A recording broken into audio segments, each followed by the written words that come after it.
Okay, so hello and welcome to everybody, and thank you so much for joining us for our next Values Talk event today. We're really excited about this one. So for anyone who hasn't heard of the Values Talks, these are a series of talks that have been run since August, and they centre on the St Mary's University core values, of which there are 4. So we have inclusion, generosity of spirit, respect and excellence. And today we've got the wonderful Liyana, who's going to be talking to us on the theme of inclusion. But before I introduce her properly, I wanted to pass over to Maisie quickly, because this values talk is actually falling within the week of Simi's Girls Can. So I know you wanted to say a little bit more about that. Yeah, I just wanted to touch upon, so I know that this is mainly on inclusion as well, and this week is based on the Sport England initiative, This Girl Can, and getting those females participating in sport and physical activity. So I think that this talk will add to that, and hopefully inspire some females to get active this week, or take that first step into doing something, whether that be motivation during lockdown, or just continuing as well. So I'm hoping this talk will touch upon that, which I'm sure it will. So I'm really excited to have Liyana here today to talk about that. Fantastic. So it's my absolute pleasure now to introduce Liyana to you. So I'm going to tell you a little bit about her bio. So Liyana's cycling career spans 10 years, 4 clubs and many, many miles of urban and country road. She's been a familiar face at CC London cycling skills and racing training sessions for women. She is also ride captain for the Black Cyclist Network, who aim to connect cyclists from Black and minority ethnic backgrounds, encourage people of colour to take up cycling, and welcome members of all backgrounds who share this vision. So it's my absolute pleasure now to pass over to Liyana. Thank you very much, Elizabeth. And afternoon, everyone. Thank you for having me. It's a real pleasure to be here to share my story with you, and to be part of the International Women's Day activities that you have going on. So I do appreciate that. It has been a very personal journey. And I'd like to start by giving you a little bit of background on me and where that began. So I have a sporting background.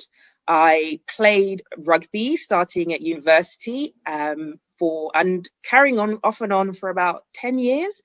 Absolutely loved it. Definitely my first love when it came to sport. And interestingly, there are experiences within rugby that have been echoed in cycling, which I found later, because in that arena, the Black and minority ethnic women is a very small community. It's quite tiny. It's getting much better now, and it's certainly much larger than in cycling. But definitely, there's a crossover between what I experienced then and what I experience now as a Black woman cyclist. I'll come back to that a little bit later. But I've been moving in these small communities, a minority within a minority, for a little while. Highs and definitely lows. In terms of getting into cycling, I unfortunately suffered injury with rugby. I don't know anyone who's willingly left the sport. It definitely gets into your blood. But struggling with injury in that sport, I was looking around for something else. It was also at a time when I was wanting a little bit more fitness. I was wanting to commute. And that sort of guided me into cycling. Again, commuting was the first step. And unfortunately, my bike got stolen. It was a borrowed bike as well, which didn't really help things. But when I went to buy a new bike, I started doing a bit of research, talking to people. One of my main thoughts was, actually, it would be nice to have a nice ride. I'm riding every week. I quite like going at a nice pace. I quite like going smoothly. And so, as I say, did some research, and sort of talked to a few people, and ended up leveling up my bike, and sort of getting something a bit fresher, a bit sleeker.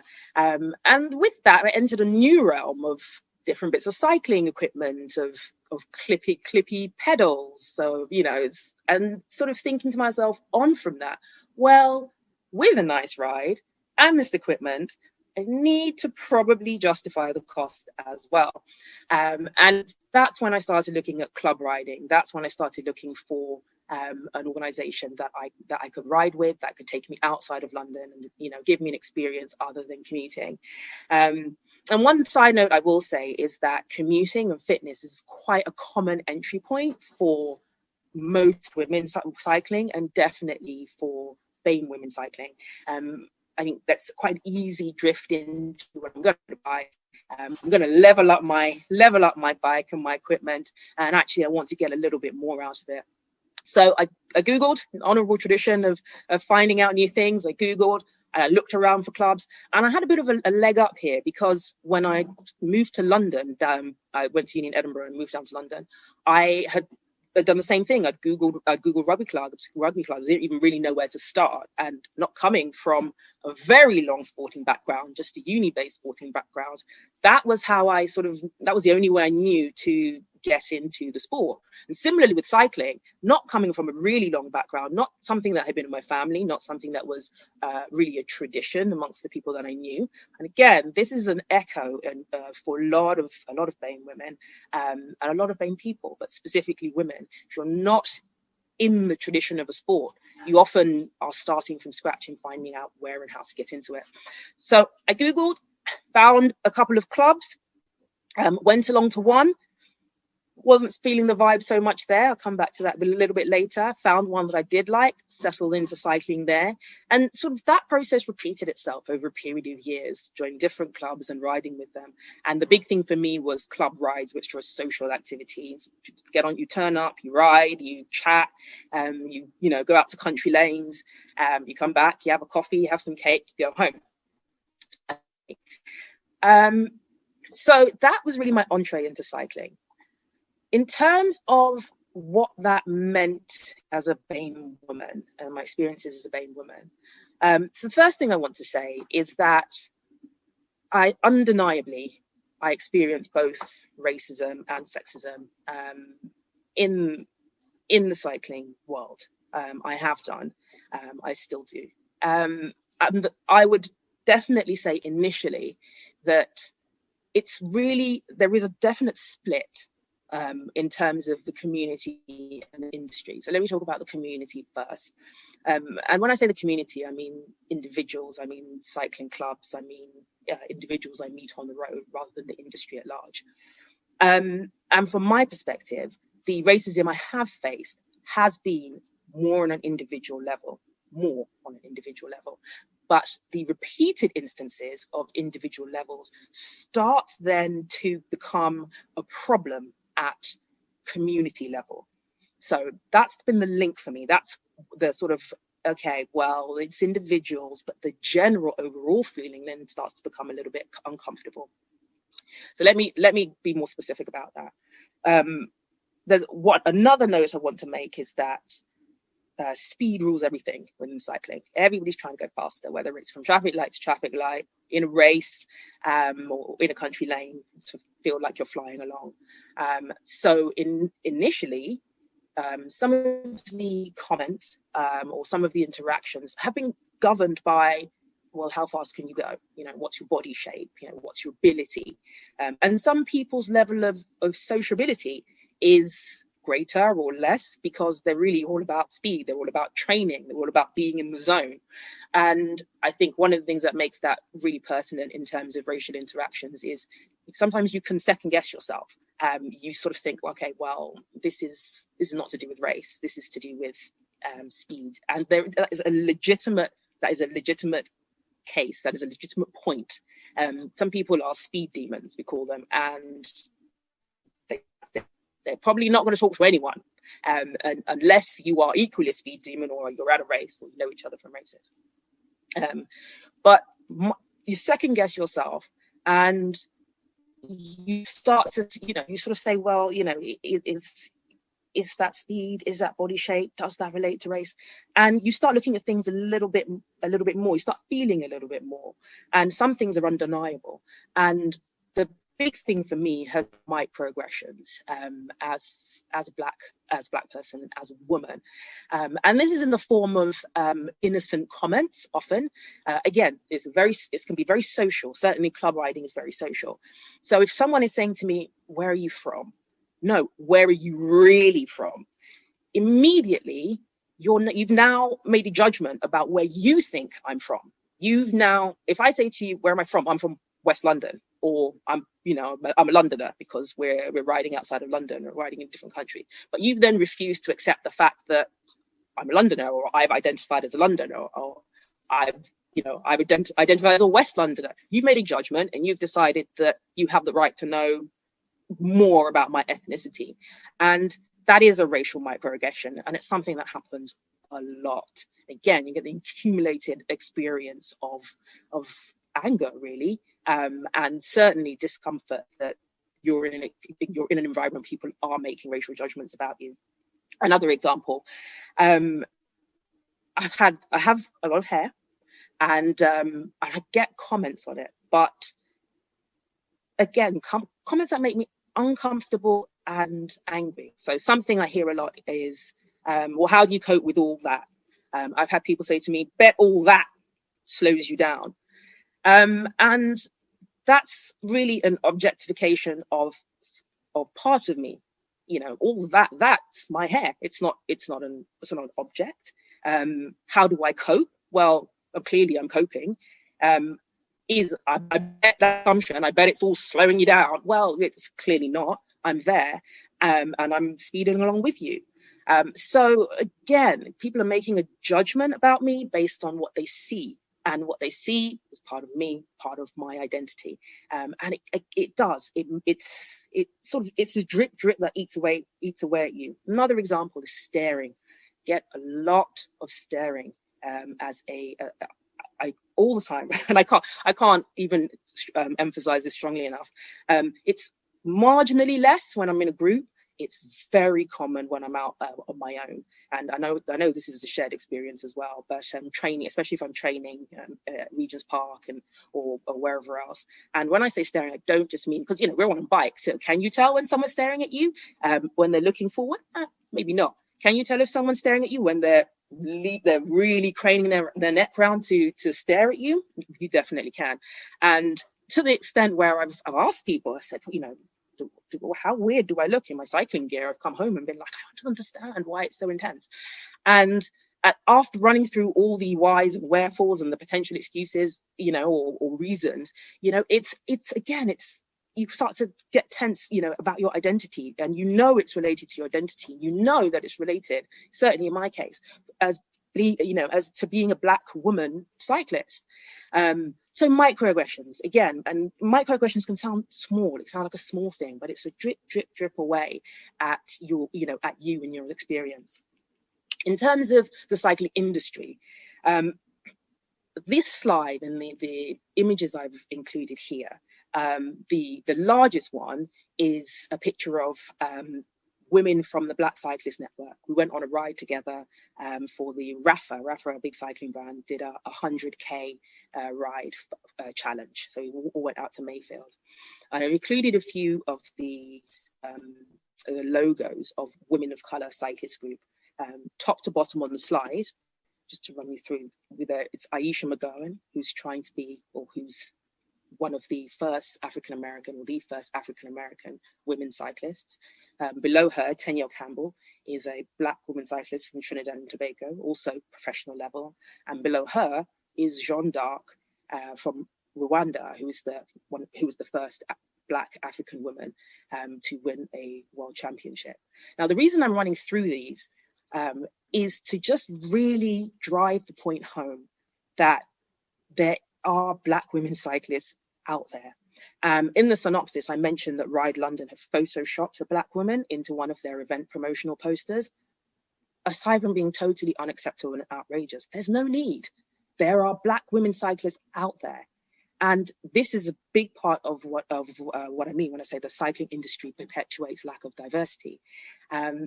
It really only troubles to reflect the majority. And we are a minority within a minority, but we exist. And let's just compare that to other sports like running, for example, and very particularly in this post-George Floyd era, the fact that there are suddenly lots of brown faces around, men and women. We've always been there, but now that it's commercially attractive, our faces are out there, as opposed to the fact that we exist. and we've been, and including us in the industry, having us be visible in the industry.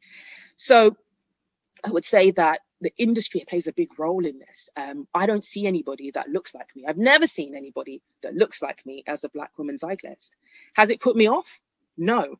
Did it, would it have encouraged me more? Quite possibly. Would it have encouraged other women more? Quite possibly. Would that have meant there was a little bit more of a community at large within cycling? I like to think that yes. I also want to just talk about sexism and gender bias. This is a big issue within cycling, and certainly which is an additional issue for me as a Black woman. Being patronized is very common. Comments such as, "Oh, you're actually quite fast," or being out with a group of women and having, when this happened in Regent's Park, having men sort of join us at the lights and say, "Oh, you girls really gave me a run for your money, run for our money," as if we shouldn't be fast, as if we shouldn't have the skills and the ability to, to go at pace, to corner at pace, etc., etc. So being patronized, really quite common. Another one is also fighting for respect, having to work twice as hard to demonstrate to men that you're capable of being a ride captain, you're capable of leading them, you're capable as of going as fast as them. And I will say that can cut across both the white and the non-white community, because, as I say, sexism is an ongoing issue. So again, various experiences. And another example I'll give you, and I know this is very common and it's something that I find very wearing. If I'm out riding and a male rider overtakes me, that's fine. I'm not that fussed. If I then overtake him, maintaining speed or whatever else he's doing, it's almost in every case we start then playing leapfrog. He's overtaking me, I'm maintaining my speed. If I meet him at the lights, as soon as I set off, he's zooming ahead. I had a guy do this to me just the other day. He was pedaling furiously every time he set off at the lights, as if he was trying to shake me or really ram home a point that, I am faster than you, I am better than you. It's wearying, and it's unnecessary. We're cyclists. There doesn't need to be any domineering behavior.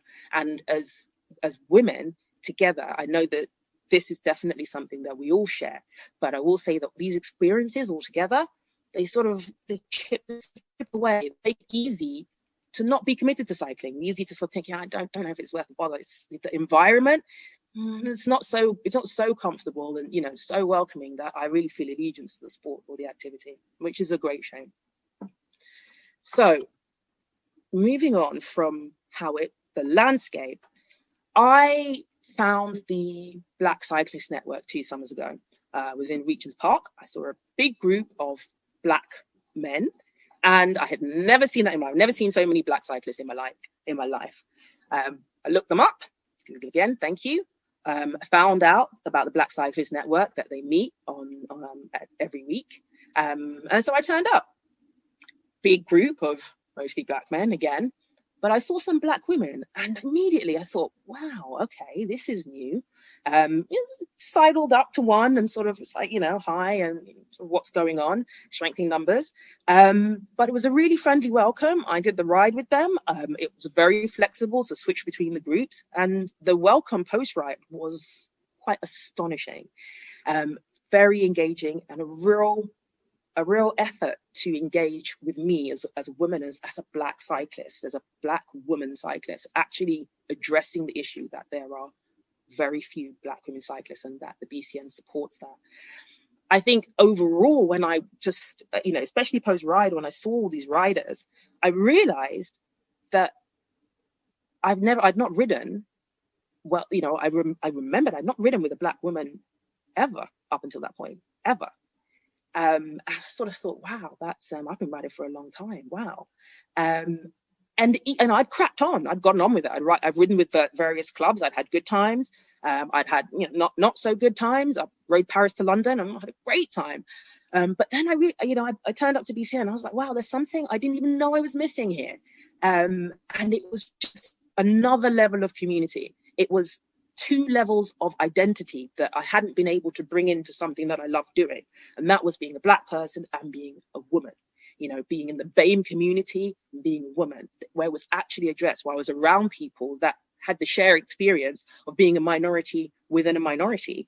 It was empowering. It felt like as a group of people, we could, there are many of us, you know, it's not just me flying the flag by myself, but together, we in numbers, we have the ability to change an industry, a landscape where it looks like we don't belong because we're just not there.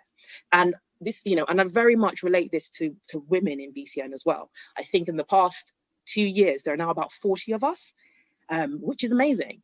And not something I ever thought I'd be a part of. It's so exciting. It's so supportive. A lot of strong women there. It's, you know, it's just it was an unparalleled experience for me. I think, as I mentioned, the other thing was that I really saw them make an effort, had people come up to me and talk about BAME women in the absence of them within cycling. And I also saw on the ride patience and support for riders with less experience in group riding. And the point I want to make there is that there's a much higher proportion of women in that group related to group riding because there are less BAME women cycling. So seeing that, it wasn't patronizing, it was just supportive. I really thought, okay, this is an inclusive community. And this is something that I want to be a part of. And as I say, there was a real sense of joy. And it was inclusive. It wasn't just Black cyclists. There was cyclists of other ethnicities. There were white cyclists there as well. And going back to the mission of BCN and the mandate that Elizabeth mentioned at the beginning, it's about inclusion. They created a safe space for a community for riders who haven't been represented. But overlaying that is being inclusive. It was a revelation. It's still something that really excites me because the mission is so important and the community is so real and effective. And talking about community, I want to extend that because for me, really what that inclusive community, not just on the day gave me, but has since given me and, you know, and given others. The big thing here is confidence. And I think I'm quite a confident person. I think, you know, I'll take things on, and I have done. I've gone to cycling clubs. Once or twice I've taken a friend with me, but I've turned up on my own. The population is male. The population is white. You know, it's really, I think you need to kind of take your confidence in your hands. And, you know, I did this with rugby as well. I played netball at school, just as a side note. And when I turned up at uni, I didn't really enjoy the reception I got from the netball ladies. So I went to the rugby ladies, who were really welcoming. Also, all white. I didn't play rugby with another Black woman or BAME woman for quite a long time until down the road, till I moved down to London, actually. So again, being in these circles, you operate, you crack on, but with a feeling of additional community and identity, it's easier to have the confidence to move forward. It's like knowing that you have people who have your back. You have family. You know, you don't have to operate only within your family, but you know they're there. You know that they can support you. They know that they understand various elements of you. You know, the same thing with close friends. Inspiration. Again, that inclusive community is inspiring. I talked about empowerment and that feeling, but it goes even beyond that. The inspiration where you're now looking at and talking and interacting with people who have a wide array of experiences. So there are established racers within the BCN, and you can race. I've heard of different types of cycling, cyclocross and mountain biking at clubs, but you look at the population, you think that's not for me, and here I was like, well, if you're doing it, I can definitely do it. I want to do it, but definitely going to try my hand at it. Racing was not something I'd ever thought about before, something that I'm now thinking about, because I'm inspired to do so by the people in this community, that look like me, that sound like me, and that includes women who are doing endurance events. Now I can say, okay, I could do that. I could do an Iron Woman. I could cycle when I'm older. And they're, older Black women, really something that you don't see, who are cycling, at a higher level. That's inspiring for me. That sort of says, well, great. I feel comfortable. I could cycle on for years and years and years, competitively and with endurance, that's so powerful for me. I've gone from being a single a single entity, a single Black cyclist, to now being part of a community where it really feels tangibly like anything is possible. And that takes me on to the next point of the network, the really tangible network. The BCN put me in touch with other organizations, and let me go through this slide with you in some of the images here. The first one in black and white is me at a training session in Redbridge. Looking very kind of racy. It was pouring down with rain, but but it was fantastic. And I had access to this session through a CC London, which is another cycling club, which runs women's only skills sessions. The picture in the middle where you can see the large group of cyclists, that's all women. And we turn up to the sessions and you can learn basic skills and you can learn racing skills. And those sessions have been a revelation for me. I would have been nowhere near these sessions. I would not have access to these sessions if it hadn't been through someone, one of the women within BCN. And being part of that, having access to that, means that I can not only think racing, I can actually experiment with it. And that's me looking a bit racy in that first image, and that's me improving my skills and being able to be part of that large group of women cyclists. So it's about being able to plug in, having the ability to plug in. There's an image there of just talking to Greg, one of our other ride captains at BCN. That was one of my first days with BCN, and just getting advice and tips from him. And again, the network of support is there. And that's the final image with the bikes. Just as a side note, that I went on a ride out to the Chilterns, Never-a-thon, with the Silver Shadows, which is riders from BCN who live far west, older Black men, lovely guys. Would never have met them if I hadn't been part of BCN. Wouldn't not necessarily felt comfortable to go with them if I hadn't already been welcomed into the group and welcomed into the BCN and then gone on this ride with them. But this image is just from a very slightly bonkers ride where there was just massive rain, massive puddles, and this is what you do when you take a shortcut around a puddle, and you realize that actually the shortcut isn't a shortcut. You're tramping through the woods, and you've come a little bit of a cropper with getting out of the shortcut and back onto the road. I just want to say also that I've said at the bottom there, you can be diverse without being inclusive, and you can be inclusive without being diverse. And what inclusive for me means is both. And this is, again, really important. Somewhere an organization that recognizes the struggle, the double struggle, recognizes that as a woman and a Black woman, you are a minority within a minority, and you maybe haven't been supported to do certain things. I would never have thought about leading or coaching, and until talking about being a ride captain and inspiring other women within BCN and within cycling. And that is something that that BCN in particular definitely helps address. So that's what feels inclusive. That's really what feels like it's appealing to me and my identity, is having that network which really tangible and really addresses those issues specific to me. Lastly, I just want to say 3 really key points for me in terms of improving diversity. It's about interweaving communities. And this, I think, is really important because, as I showed one of the earlier slides, there are organizations that are women specific as well. Even CCL is really trying to make a push to include women and improve their skills and advancement. But even for diversity focused communities and wider communities, I think the issue is to not operate in silos, and they need to interweave. If a uni needs to plug into a network like the BCN is plugging into race team are plugging into schools to facilitate development. And that's where for me, certainly diversity, I'm more comfortable going to a club where I can already see diversity. There's another club that I will, look at joining, maybe a club junkie, maybe not, one or the other, but because I know that there are Black women there, and that's important to me. I know that's an environment that's more alive, aware and inclusive. So I think it's really important to create these pathways, these interwoven pathways.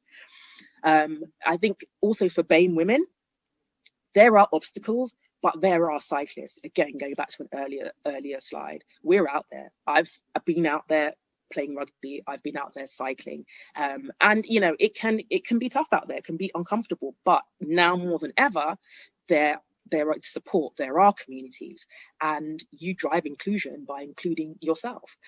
So I would always encourage women, and BAME women in particular, to go out there and be the change.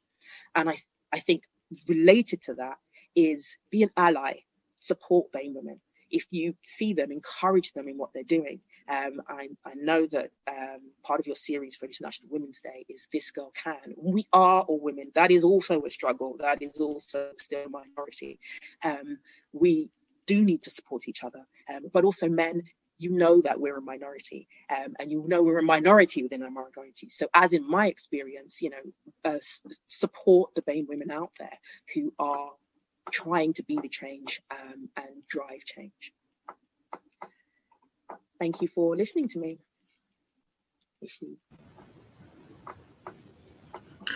Fantastic. Thank you so much, Liyana. I think my least favorite thing about doing everything online is that you can't feel the energy in the room, but I know that I can see we've got a lot of participants in the room and they're already in the chat box and the Q&A. So just imagine a room full of clapping people, because I know that the energy is there. So yes, thank you so much. I think that was an absolutely amazing talk, really, really interesting, and also just what a wonderful speaker you are as well. Oh, I can see claps are coming up in the chat box as well. Thank you. So we've already got a few comments and questions, so I'm just going to go through the order they've come in. So the first one is a comment rather than a question, saying, I can completely relate to you with the stares and microaggressions, and I know about the speed demons too, with lots of exclamation marks. Then the next comment, it's a question, is from Lauren, who says, what do you think of the term BAME? Do you think that helps or hinders the BCN? So quite a big question there. That is a really big question, and it's a really good question. So I think first and foremost, the first point, what do I think of BAME? I think it is problematic. I think it is a useful catch-all, but in the nature of all catch-alls, you can miss the nuance of different experience. So I think everybody's guilty of using it because we're trying to include such different communities, and I think it, to some degree, it's important for an inclusive community to use that term, because you're being then very clear without extra explanation that you are inclusive. But in losing the nuances, in this talk, for example, I can't speak to from a personal experience to the experience of Muslim women who are cycling, which I know has all sorts of other microaggressions. They encounter other challenges. So this is where BAME is problematic. It's in those nuances, but it has its benefit in being immediately, okay, we're talking about people who are non-white. For BCN, I don't think it hinders BCN, because the primary mandate is to create a space for Black cyclists. And I don't think there's anything wrong with having a strong mandate like that. And, there are people that do. Very unfortunate that some people even call the organization racist. And I think that is, you've taken something at face value there. You've not tried to explore why it exists. Why is it called the Black Cyclist Network? What's the mandate? What's the mission? And I think once you do that, you understand that the lack of representation in this community is so strong. And it's so we're trying to really strengthen this community, as other communities will try to strengthen theirs. Having said that, once you also dig a little bit deeper into the BCN, you really are so troubled by the term. That's when you understand that it's also a very inclusive community. And I always would caution people to not make snap judgments, because riders of other ethnicities who have joined BCN haven't sort of thought, oh, right, it's only for Black people, I can't join. They've looked at BCN and what it's tried to do, and they've thought, you know what? I am not catered to by 99% of cycling clubs. I'm going to go check these people out. And they found a welcome home, you know. So I don't think it hinders BCN from really having a strong mission statement, which actually is wider than people think. And I think if people are making a snap judgment about it, really it says a lot about what their response to diversity and inclusion within sport is and where it needs to be. Thank you. I realise I should have said, I think most people are used to Zoom now, but if you want to ask a question and you're in the audience, you can either use the chat, the Q&A, or if you would like to ask your question live, just click the raise hand button and I can unmute you. Okay, next, just got a few comments saying fantastic work, clap, clap, clap, amazing, thank you so much for your insights. Thank you, this was so inspirational, amazing presentation. Liyana, you are brilliant. Thank you so much for sharing your experience. Thank you, that was so interesting. Where might we go or point students to find out about fantastic opportunities and communities like the Black Cyclist Network? So, excuse me, I would definitely go to the Black Cyclist Network website, of course. Have a look at British Cycling as well. They do have a list of clubs. Most cycling clubs are on there. I think also Google. I'm going to encourage people to Google. That's how I found out about clubs. And once you, I think the really important thing here as well is once you find one, plug into others. And I think this has been really important for me. Don't stop at one point, especially if you're not happy, especially if you're uncomfortable. I definitely left one club because I was like, I could have been on this ride alone. No one's talking to me.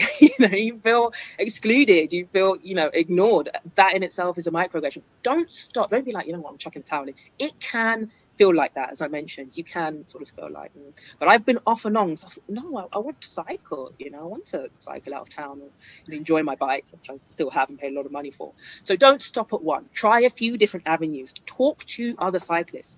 Also, if you see a cyclist on the road, or out and about, who is a woman or who is BAME, ask them. And this is, and as in the park, see them, ask them. There are speed demons, but it is also a community, and people will also talk to you and share with you. So try a few of those different. Instagram is also a really good place. There's a lot of those cycling groups, especially for women, are on Instagram. Perfect. We have a question. How do I become a part of BCN? Turn up for a ride on a Saturday morning. It's a little bit tricky at the moment because obviously it's lockdown. We're not doing anything. So if you're on Instagram, go to the app Black Cyclist Network, and you'll get information about our Zwift ride, which is virtual cycling. And that can kind of give you an idea about what we do. But really the big thing is outdoor riding. So have a look at the website, and of a Saturday morning when roll on 29th of March, turn up and ride with us, and you'll really feel the experience and the flavour of the community. Perfect. And someone has usefully just put the Instagram handle into the chat. Okay, next question. How do you positively address microaggressive comments when they happen? Another really good question. So I think this is something I've had more experience of doing out of the cycling context, actually. But I think it's important when you're talking to someone to reiterate. So the where are you from question. I think in that context, you can reiterate what your response is. So if someone says really, really from, say, I'm really from West London. And that's who I am. And I think even just saying who I am reinforces that that's the answer you want to give, and that's the answer you feel. And actually there's a little gentle kind of, and that's a full stop. That's who I am. So I think positive microaggressions, you can confront them, and you often want to confront them by standing your ground firmly, but not aggressively. I guess, assertively staring, for example. If I'm not on the bike, and I have had staring, especially sort of covert, oh, you know, who's she over there, pre or post the club ride, you can go up to the person, you know, and say, you know, hi, I noticed that you were looking over. I'm Liyana. Who are you? You know, which is you're sort of confronting it head on, but you're not sort of, you know, well, who are you and why are you staring? And didn't your teacher mother, you know, not to stare? And you're not always going to get the opportunity to do it, but every time you do it, that's somebody who hopefully is not going to commit that microaggression again. Brilliant, thank you. Next question: during lockdown, have you taken up indoor cycling at all? I am not a huge fan of indoor cycling. I have to hold my hand up. I like to feel the wind in my face and the sun on my skin when it shines. However, I am taking up indoor cycling because it's really important. We've got a very comprehensive schedule for BCN. We've had some great things, the Black Celebration series, which is continuing on through the next month. And that's important for me to be a part of. And then also I have been inspired to do other things, and, you know, racing, as dare I say it, is one of them. And that puts you in a different realm in terms of goals. And so that's sort of like, okay, well, if I've got these goals, I need to think about everything I'm doing to do them, and speaking to racers and understanding a little bit more about what's involved. As a, you know, indoor cycling is going to be making an appearance very soon as part of that. But it's not my first love. I'm sorry, I have to say that. I'm an outdoor cyclist. Brilliant. Next one is: do you think that some of the challenges around the cost related to the sport to engage grassroots level is the reason for limited engagement? Yes. And yes, definitely. It's not often something that comes that is an upfront deterrent. So I think there are a couple of levels to this. I think upfront, I certainly found this. You can often turn up to a club and ride. However, two things tend to happen with some clubs, and I know I've definitely felt this. You can get a bit looked down on because, you know, your bike ain't right. But that's a bit of that can be a bit of a deterrent if you don't already have a fancy bike. What happens is that then the creep, it can be quite spendy, and all of a sudden there are bits of equipment that you need that you don't necessarily have, and if you're not earning a lot, you're not necessarily going to get them. And there is definitely an argument, and I think it does hold water, that there are more people, BAME people in general, it's not specific, compared to their white counterparts who are not earning at a level where you're necessarily going to be able to keep topping up the tap for the equipment that you need for cycling. I think related to this is the fact that something like BMXing is more diverse because there's less equipment involved. And I know that's there's a Peckham being BMXing club, and I know that is, you know, you turn up a ride and you get into it. And actually the BMXing scene in the world, it's more diverse for men and women.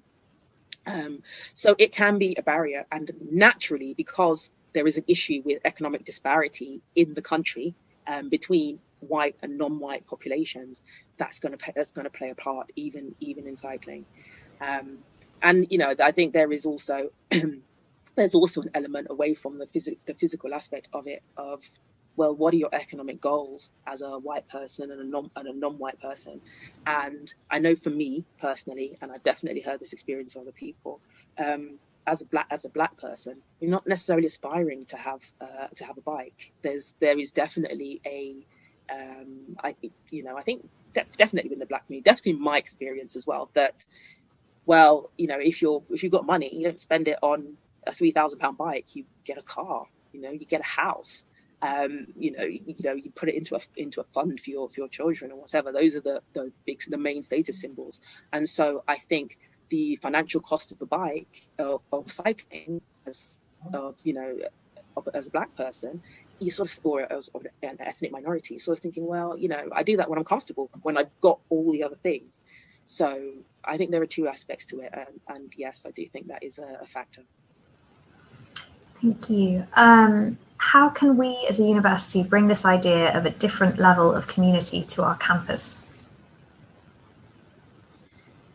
The idea of a different level of community. So I think there needs to be, or there wants to be, a recognition of the fact that their community is multifaceted. We're really multifaceted, and this is really to the inclusion element. And I think these talks do a really good aspect, and I think it's an ongoing conversation of recognizing that it's just not homogenous, and this is what's been so important in cycling. You know, it's the majority reflects the majority, which is the real pity. So cycling's mainly white and male, so the industry shows it as white and male. And I think at university, your population will be diverse. You know, you have black, you'll have white, you'll have Asian, you'll have gay, lesbian, trans, and you've got to honor all of those communities. And I think at the university, it's at university level, it's you're there, share the idea that you're coming to celebrate the idea that your community is multifaceted. Celebrate it always in every aspect, particularly in sport, because sport is in every sport at every level, rugby, cycling, cricket. You know, the diversity and inclusion aspect is so disparate.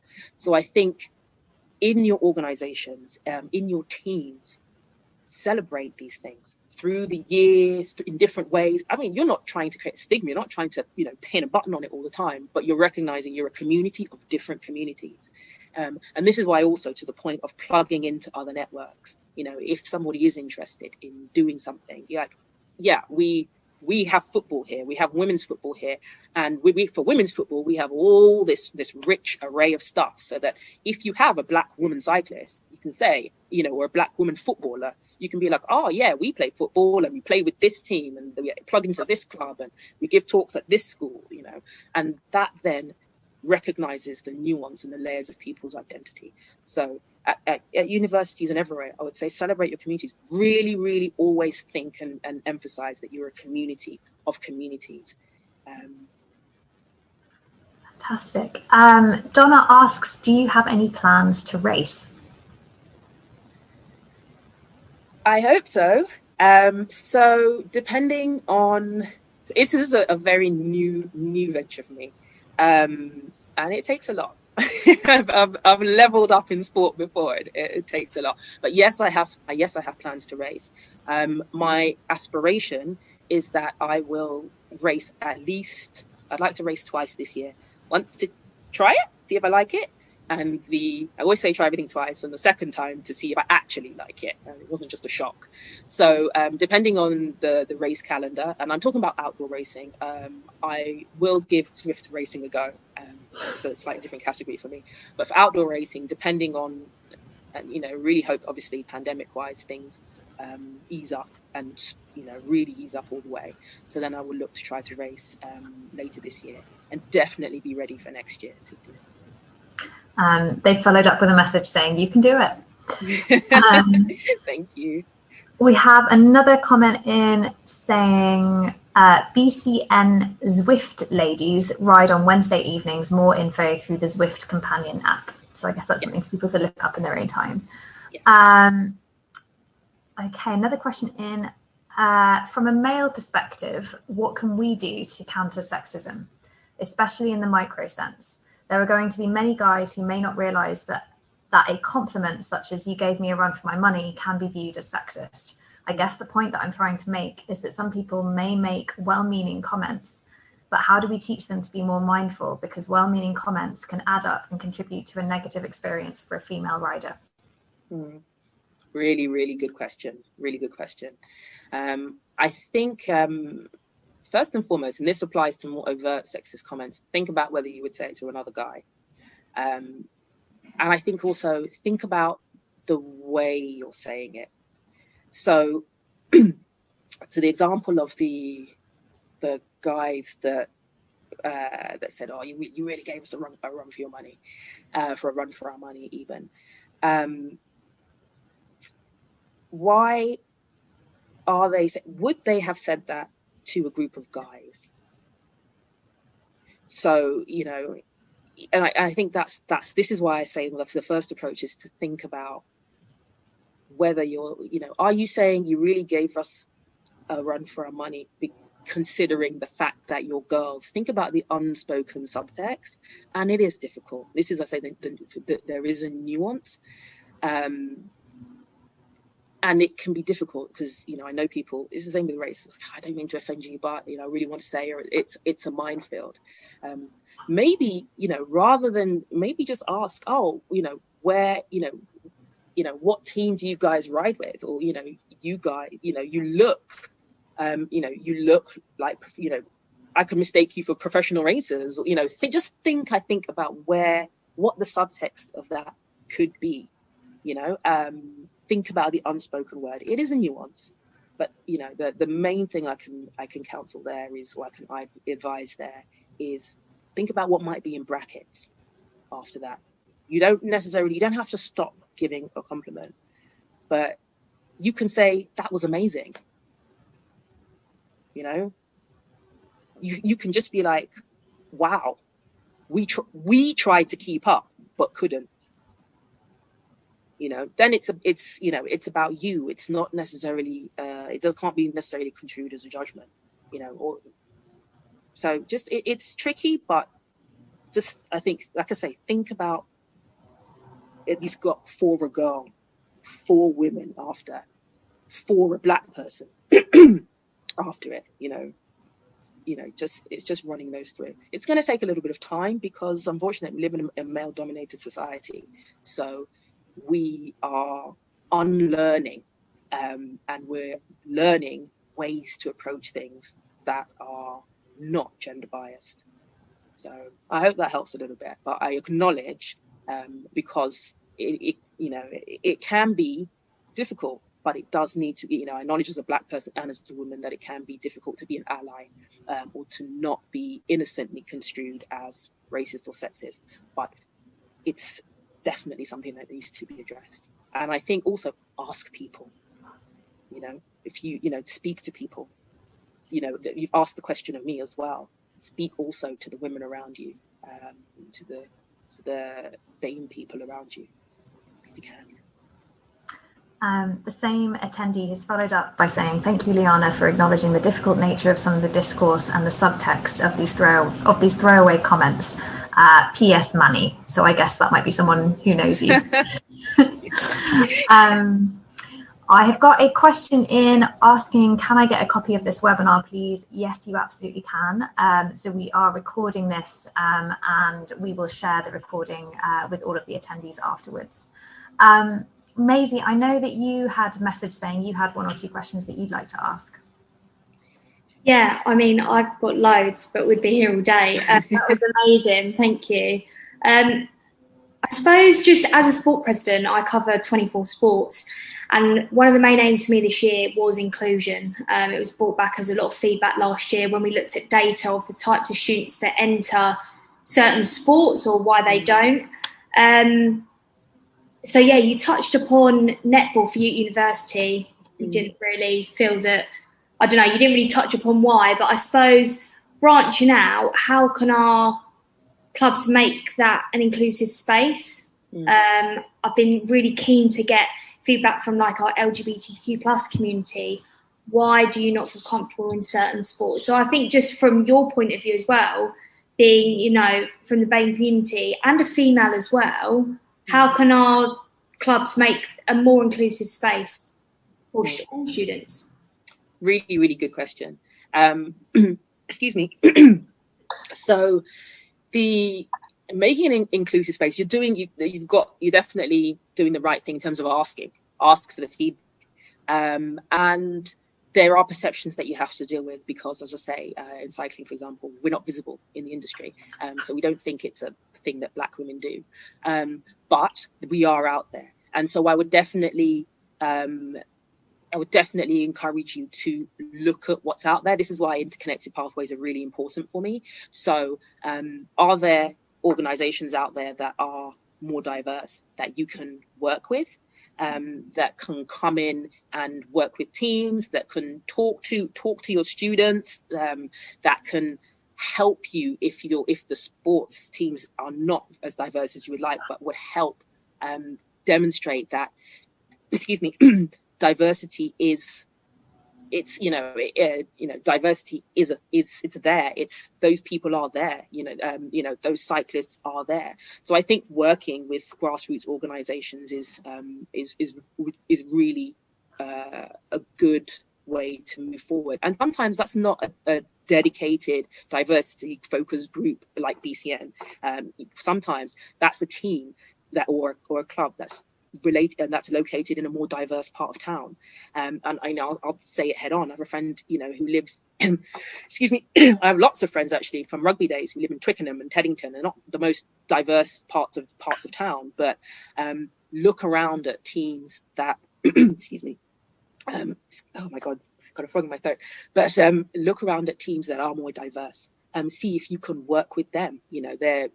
Have them come in and do an exhibition match, or a friendly, because that it's just reinforcing the fact, and it's visually reinforcing the fact that actually there is diversity in the sport, even if it's limited, and that is then this girl can, and that's your series, you then can.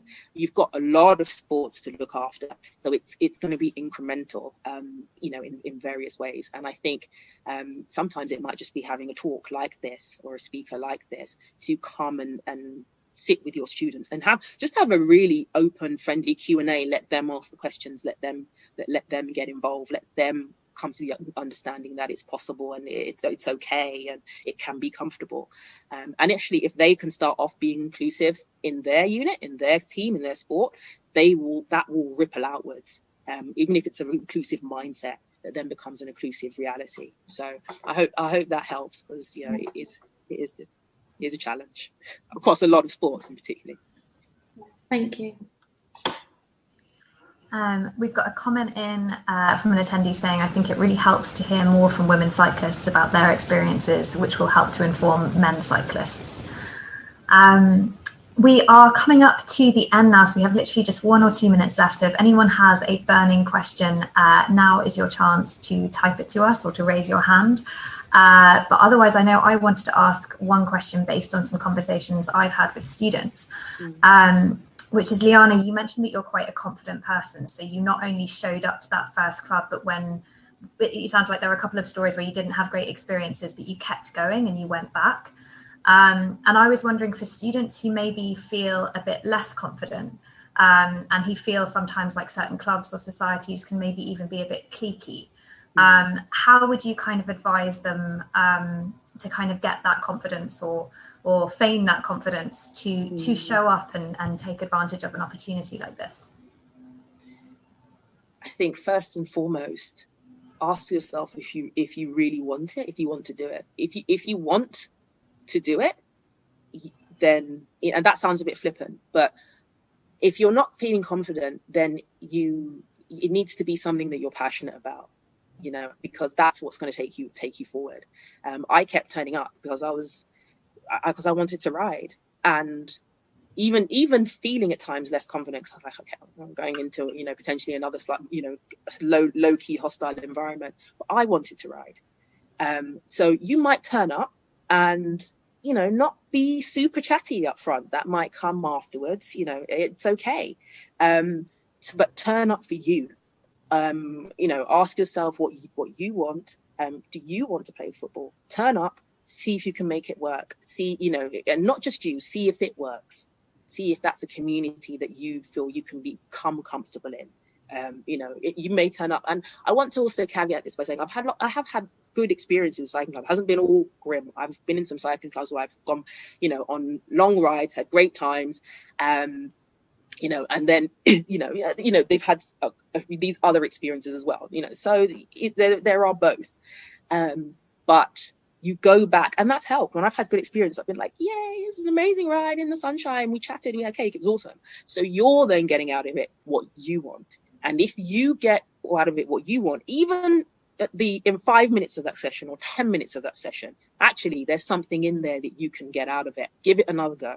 give it another go. If after 10, 5 or 6 sessions it's horrible and you don't like it, keep it moving. But I think don't go into, especially if you're not feeling confident, I think it goes both ways. Don't go into something that you don't want, because then you're not feeling confident, and you're also, a little bit kind of like, I don't even know if I want this. It's doubly hard. It really is. So, do I want to play football? Do I want to play rugby? Yeah, I do. And I'm going to go for it, even quietly. Brilliant. Well, thank you so much, not only for your amazing talk, but for answering all of those questions so eloquently. It's been such a lovely experience having you here with us. And we've got more comments coming in saying it's been a real insight. People will be promoting BCN to their own networks, and lots of thank yous coming in as well. So I think a thank you from all of us, and to say that we will be circulating this recording afterwards. Final comment in, Elizabeth and of course Liyana, fantastic to hear more about Liyana's experiences and how we can learn from her to keep supporting and engaging the widest audience possible. Fantastic. So thank you everyone, and to all attendees, do look out for the rest of the event in Simi's Girls Can this week, and keep an eye as always on StaffNet and SimSpace for our next values talk. But otherwise, thank you so much, Liyana. Thank you for having me. It's been a pleasure.